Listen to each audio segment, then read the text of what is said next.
अस्सलाम वालेकुम, welcome to agenda CSS. मैं हूं सकैंत जमल और आज हम डिस्कस करेंगे सीएसएस एसए का पेपर 2023 का। आज पेपर आ चुका है मॉर्निंग में और जिन लोगों ने पेपर दिया था वो हक्के बक्के रह गए, वो सारे शॉक थे, कुछ डिप्रेस्ड भी थे।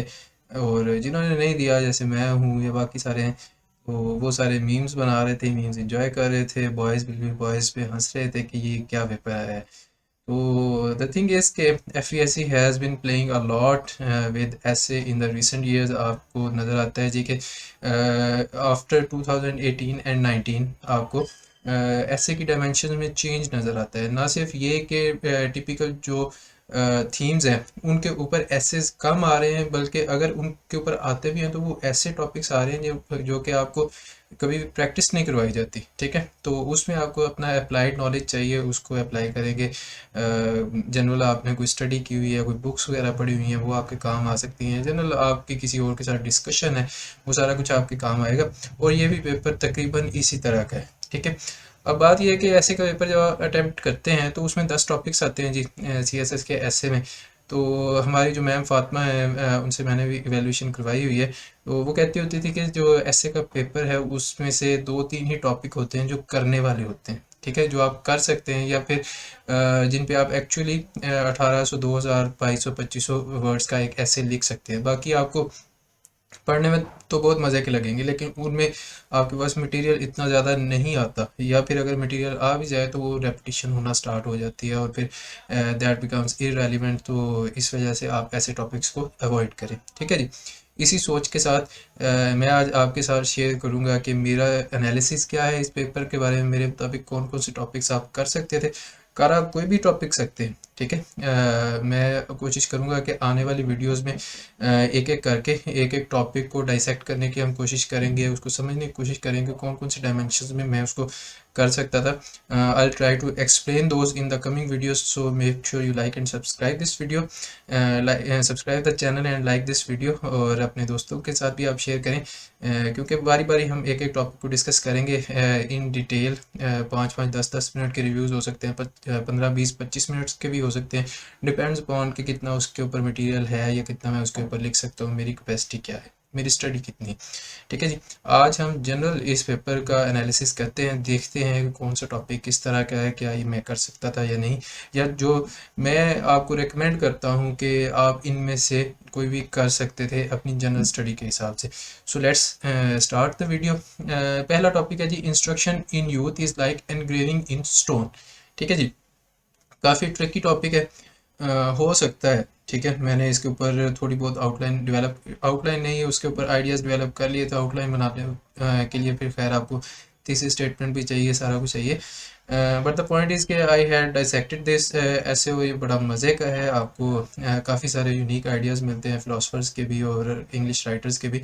सो आप उनको यूज़ करके एक अच्छा ऐसे इसके ऊपर लिख सकते थे, but this was a difficult one. ठीक है, इसको आपको अटेम्प्ट नहीं करना चाहिए था, क्योंकि अगर आपको इसके ऊपर सोचना ज़्यादा पड़ेगा या ज़्यादा टाइम लग जाता है आउटलाइन बनाते हुए, तो मोस्ट प्रोबेबली आप 1300 1400 या 1500 वर्ड्स का ऐसे लिखेंगे, और वो भी मुश्किल से। वो भी डिपेंड करता है कि आपकी अगर स्पीड अच्छी है और आपने काफ़ी वर्क उसके ऊपर जल्दी कर लिया है, तो you get enough time to write that. Otherwise जो बंदा 1.5 घंटे तक आउटलाइन ही बनाता रह गया सोच सोच के, तो वो क्या लिखेगा उसके ऊपर। वेरी लो चांस के इस तरह के बंदे का ऐसे अच्छा हो। ठीक है, एक तो ये चीज़ है। सो जो मैं टॉपिक्स इनमें से रिकमेंड करता हूँ, नंबर 2 आप कर सकते थे जी। उसके बाद है जी नंबर 6 जो है, ये भी होने वाला था, काफ़ी सारे लोगों ने किया होगा ये। सिमिलरली जो नंबर 8 है, बहुत सारे लोगों ने ये किया होगा। और नंबर 9 जो है, ये भी आप कर सकते थे। ये 4 टॉपिक्स ऐसे हैं जो कि आप एक सफिशिएंट अमाउंट ऑफ नॉलेज के साथ उसको अप्लाई करके या फिर अपने अपने एग्जिस्टिंग नॉलेज को मोल्ड करके आप कर सकते थे। नंबर 2 जो टॉपिक है जी, the one who uses force is afraid of reasoning. तो इसमें आप यूज़ ऑफ फोर्स के बारे में डिस्कस करते हैं कि जो लोग जंगें करते रहे हैं, दूसरों के ऊपर हमले करते रहे हैं, कॉन्क्वेस्ट वगैरह थी, या दूसरों को गुलाम बनाया वगैरह, स्लेवरी होगी, कलोनियलिज्म हो गया, कल्चरल कलोनियलिज्म हो सकता है, हेजमनी हो सकती है, फॉर एग्जांपल यूएसए, या जो P5 हैं, permanent members of the security council, अब वो भी तो यूज़ ऑफ फोर्स ही कर रहे हैं ना कि they are not recognising the democratic right of other nations. Similarly Napoleon हो गया, हिटलर हो गया, चंगेज़ खान हो गया, इस तरह की आउटलाइन मैंने थोड़ी सी डेवलप की भी थी, मैं आपके साथ अगेन डिटेल्ड वीडियो में इसके ऊपर बात करूँगा। तो रीजनिंग जो है वो हमारे लिए डिज़ायरेबल है। क्यों डिज़ायरेबल है? क्योंकि ये पीस लेके आती है, खुशियाँ होती हैं और सारों की कोऑपरेशन होती है। And reasoning is basically the prime mover behind the wheel of progress. ठीक है जी। Next we have not all recycling projects are cost effective. तो अगेन ना होने वाला टॉपिक है, एट फर्स्ट ग्लांस आप इसको नहीं कर सकते, लेकिन अगर इसको थोड़ा सा देखें, आपको 5 मिनट सोचें तो आपको रियलाइज़ होगा कि यार मैं इस चीज़ के साथ एग्री कर सकता हूँ कि सारे रिसाइकलिंग प्रोजेक्ट्स जो हैं वो कॉस्ट इफ़ेक्टिव नहीं होते। कॉस्ट इफ़ेक्टिव का मतलब ये है कि आप उसकी प्रॉफिट और लॉस इक्वेशन निकालते हैं, फिर देखते हैं कि क्या वो बैलेंस हो रहे हैं या फिर प्रॉफिट में जा रहे हैं। अगर नहीं है तो वो कॉस्ट इफ़ेक्टिव नहीं है। बट द थिंग इज़ कि recycling projects do not have to be cost effective. उनके लिए उनके पीछे जो स्पिरिट है रिसाइकलिंग के पीछे, वो ये है कि हम अपने एनवायरनमेंट को, ह्यूमन लाइफ को, प्लांट लाइफ को और जो जनरल इकोसिस्टम है हमारा, उसको प्रिजर्व करने के लिए रिसाइकलिंग करते हैं। सो अगर वो इस मकसद पे पूरा उतर रहे हैं, if even if we are recycling like glass or some other materials from tanneries, industries, etc. और उससे हमें कोई खातिर खा मुनाफा नहीं हो रहा, like we are investing $1,000 पर केजी और उससे हमें जैसे $100 का आउटपुट मिल रहा है in the form of material. ठीक है, तो $900 का आपको लॉस हो गया, वो कॉस्ट इफेक्टिव नहीं है। But if you measure the environmental impacts of that recycling, के जनाब उसने आपके एनवायरनमेंट को गंदा होने से बचा लिया, उसने जो ह्यूमन लाइव्स हैं उनको डिटीरियोरेट होने से बचा लिया, क्योंकि पॉइजनिंग नहीं होगी मरकरी की वजह से या दूसरे पोल्यूटेंट्स की वजह से।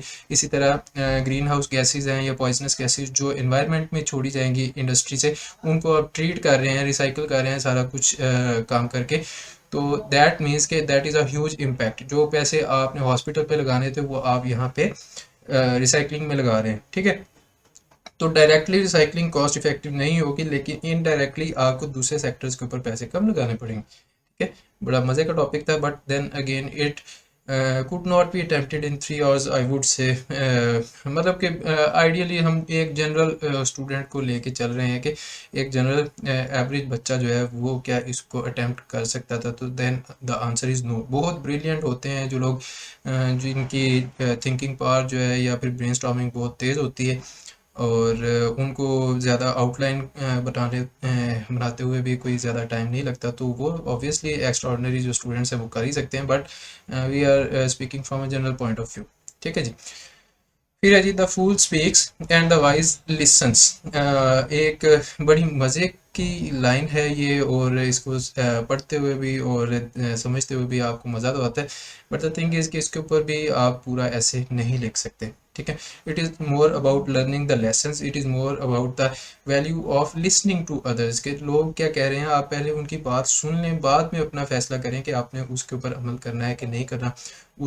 लोग सच बोल रहे हैं, झूठ बोल रहे हैं, लोग प्रोपेगेंडा कर रहे हैं या फिर आपको सच्ची खबरें दे रहे हैं, it is all about listening. ठीक है, जो वाइस बंदा है वो उनको सुनेगा, उनको इंटरसेप्ट करेगा, उनको डाइसेक्ट करेगा कि क्या क्या इस जो मेरे साथ अभी कम्युनिकेट किया गया जो स्पीच है, इसके एलिमेंट्स क्या क्या हैं, क्या इसमें कोई बिग लाई तो नहीं मुझे बताया जा रहा, इसमें कोई रिलीजियस बायसनेस तो नहीं है, इसमें कोई एथनिक हेट्रेड तो नहीं है। सो जो फूल हैं वो बिला सोचे बिला समझे जो है बोलते रहते हैं, बहुत बड़े बड़े नारे करते हैं सारा कुछ।